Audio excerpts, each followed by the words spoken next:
Salam alaikum, ravi de vous retrouver. Nous voilà ce dimanche 7 juin 2026, une journée absolument exceptionnelle où le drapeau algérien flotte sur plusieurs fronts à la fois.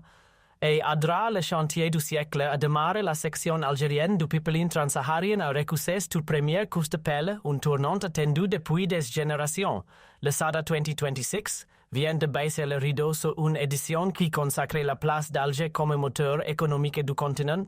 D'ici la fin juillet 2026, une institution financière panafricaine dédiée à l'énergie ouvrira ses portes et devient, qui se trouve au cœur de cette architecture, l'Algérie évidemment.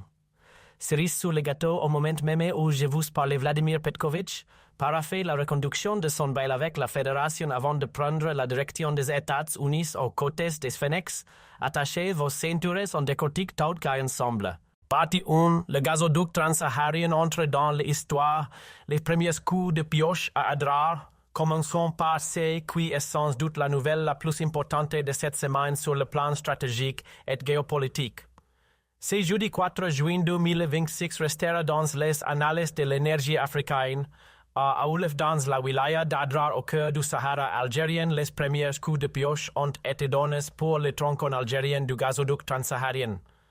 Le coup d'envoi officiel a été donné par le ministre d'État algérien chargé des hydrocarbures Mohamed Arkab en présence de ses homologues nigériens et nigériens Ekperikpe, Ekpo, ministre d'État des ressources pétrolières et gazières de la République fédérale du Nigeria Amadou Tini, ministre du pétrole de la République du Niger, le président directeur général de Sonatrach Noureddin Daoudi, les présidents directeurs généraux de la compagnie nationale pétrolière nigérienne et de la société nigérienne des produits pétroliers, ainsi que les autorités locales à Liot et le Wali de Adrar Fodil Doufi.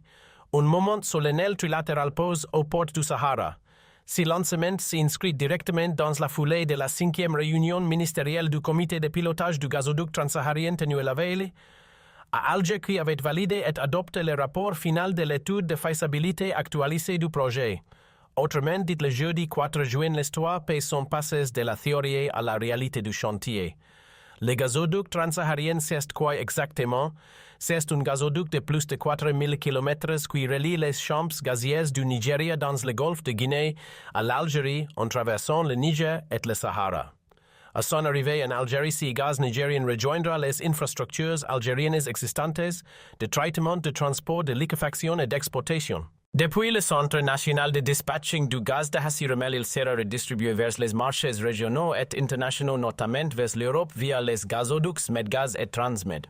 Dans sa partie algérienne, le gazoduc empruntera le corridor de la route transsaharienne depuis la frontière algéro-nigérienne jusqu'au Centre national de dispatching du gaz de Hassiremel. Son tracé est optimisé pour longer les principales infrastructures existantes, notamment les réseaux routiers et les gazoducs déjà en exploitation. Une conception intelligente qui permet de réduire les coûts et les délais. Le ministre Arkab Atenu a souligné un deuxième intérêt du projet souvent sous-estimé. Le gazoduc permettra également de raccorder au réseau national plusieurs bassins gaziers algériens existants ou récemment découverts, notamment celui d'Inamenas.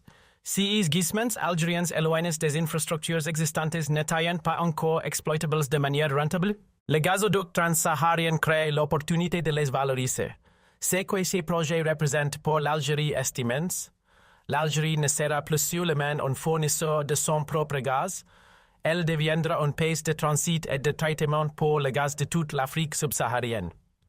Chaque mètre cube de gaz nigérien qui transitera par l'Algérie générera des revenus de transit, des emplois dans la maintenance et renforcera le poids géopolitique d'Alger dans les négociations énergétiques mondiales.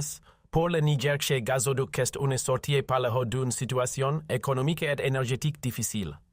Pour le Nigeria, est un accès direct aux marchés européens sans passer par des terminaux de gaz naturel liquéfié coûteux. Et pour toute l'Afrique subsaharienne, ces projets ouvrent la voie à une intégration énergétique continentale sans précédent. Le chantier est maintenant ouvert. L'histoire du gazoduc transsaharien vient de changer de chapitre. Partie 2. Petkovic prolonge jusqu'en 2028. Les détails du nouveau contrat. La deuxième actualité de ce 7 juin touche le football et plus précisément l'avenir de l'équipe nationale à long terme. Ce dimanche même à Alger, Vladimir Petkovic est le président de la Fédération algérienne de football, Walid Sadi parafent le renouvellement du contrat du sélectionneur national pour 2 années supplémentaires jusqu'en 2028. La cérémonie de signature se tient 16 juin, le jour même du départ des Phoenix pour les États-Unis. Un timing symbolique voulu par les deux parties. On officialise la stabilité du projet sportif algérien au moment même où les joueurs s'envolent vers le plus grand rendez-vous de leur carrière. Le feuilleton de cette prolongation a été long et tendu, rappelons les faits. Le contrat initial de Petkovic comportait une clause automatique de prolongation jusqu'au 31 juillet 2026 en cas de qualification au mondial. L'Algérie s'étant qualifiée, cette clause a été activée. Mais depuis des semaines, les deux parties négocient les termes du nouveau contrat à plus long terme. Le point de blocage était financier. Petkovic voulait une revalorisation significative de son salaire de 135 000 euros par mois. Il avait initialement demandé 180 000 euros mensuels. Après des semaines de négociations, un compromis a été trouvé autour de 160 000 euros par mois. C'est une augmentation de 25 000 euros mensuels, soit une hausse de 18%. Ces chiffres font de Petkovic le sélectionneur africain le mieux payé de l'histoire devant ses homologues marocains et sénégalais. Quels sont les objectifs fixés à Petkovic dans ces nouveaux contrats? Deux grands caps sont intégrés comme condition de performance. Premier objectif, se qualifier pour la Coupe d'Afrique des Nations 2027 et la Coupe d'Afrique des Nations 2028. Deuxièmement, faire mieux que le résultat obtenu à la Coupe d'Afrique des Nations où l'Algérie avait atteint les quarts de finale au Maroc avant d'être éliminée par le Nigeria. Autrement dit, l'objectif minimal est d'atteindre le dernier carré de la Coupe d'Afrique des Nations 2027 ou 2028. Et naturellement, une médaille sera la consécration attendue après tous ces travaux. Pour le mondial 2026, aucun objectif précis n'a été contractuellement fixé, mais une qualification aux huitièmes de finale est clairement la barre attendue par la Fédération algérienne de football et par les supporters algériens. L'Algérie est dans le groupe J avec l'Argentine, l'Autriche et la Jordanie. Sortir de ce groupe nécessiterait de battre au moins l'Autriche et la Jordanie et de ne pas prendre trop cher contre l'Argentine. Petkovic a accordé 48 heures de quartier libre à ses joueurs après le match contre les Pays-Bas. Ce repos mental est précieux à quelques jours d'un mondial. Les joueurs ont pu souffler, retrouver leurs proches et se vider la tête avant le grand départ. C'est dimanche, à l'heure de la signature du contrat, les Phoenix s'envolent pour Lawrence. Dans l'état du Kansas, leur camp de base se trouve à 40 km de Kansas City. Ils s'entraîneront à Rock Chalk Park, le complexe sportif de l'Université du Kansas.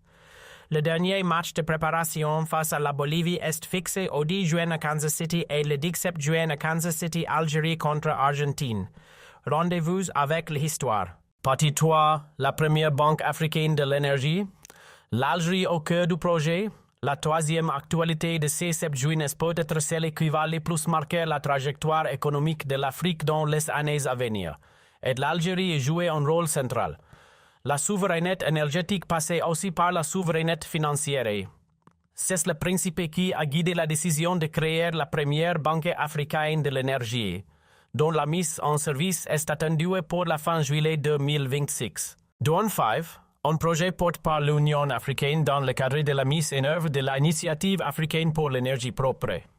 De quoi s'agit-il concrètement?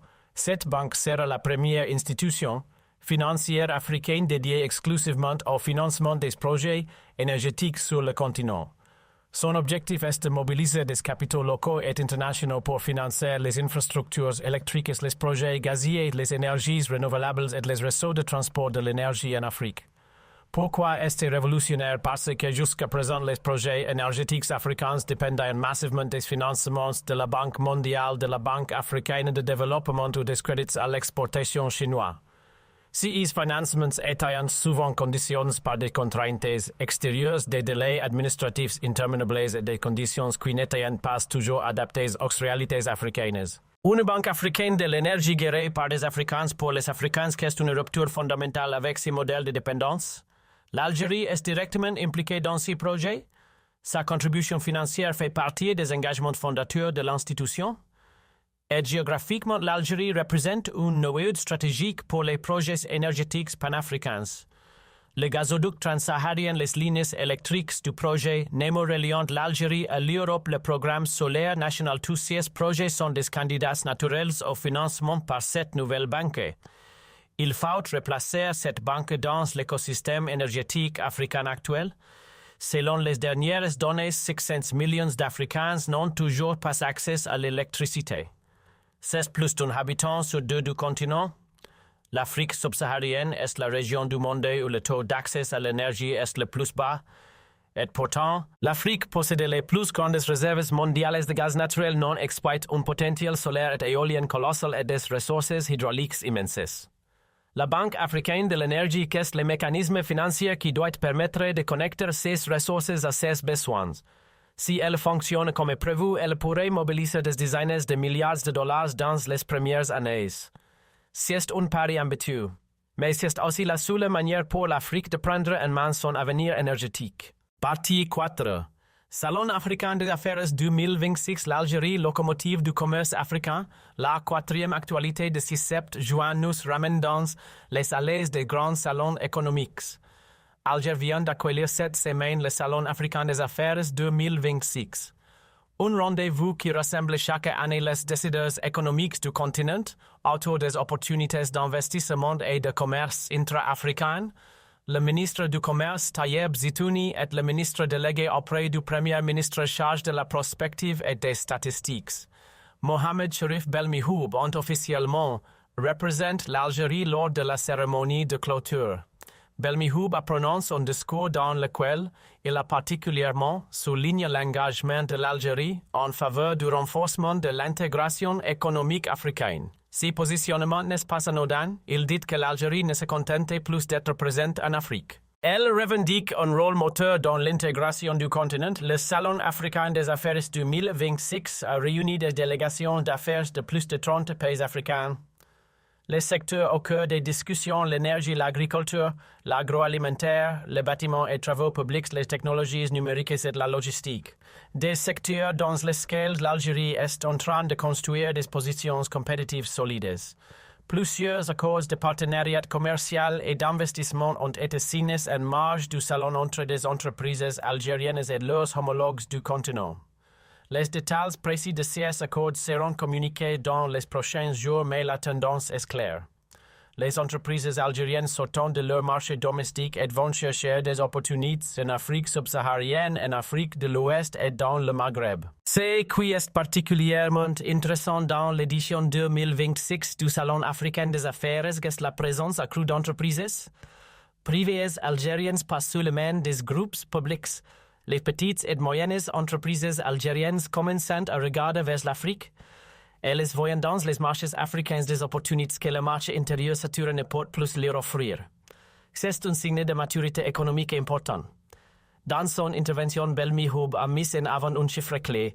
Le commerce intra-africain ne représente encore que 15% des échanges totaux du continent contre plus de 60% en Europe.